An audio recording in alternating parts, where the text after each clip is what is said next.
Maray na utubo sa kabos. Sa paagi kang karahayan, kamautan, kan sa tuyang founder na Congressman Leni Robredo. Now, I believe everyone who became big started small. So, kailangan may pangarap. Because pag walang pangarap, you will easily get tired. You know why? Business is not easy at the start. It becomes easier later.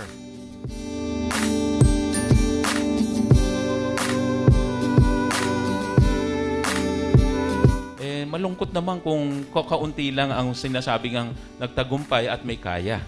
Di ba? Gusto natin talagang maipamahagi. Lahat ng Pilipino, lahat ng Pilipina ay merong kakayanan at lahat po ay nagtatagumpay, lahat may masaganang buhay. Po kaming package of assistance for women entrepreneur para po mas lalong magdakula ang sa inyong mga negosyo.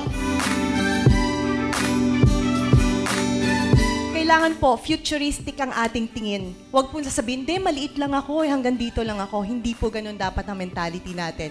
We will all start small and we will all dream big and be big someday.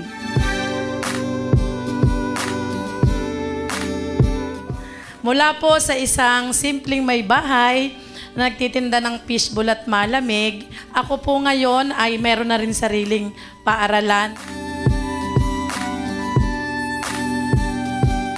Put your money where your heart is. Anong sigaw ng bayan?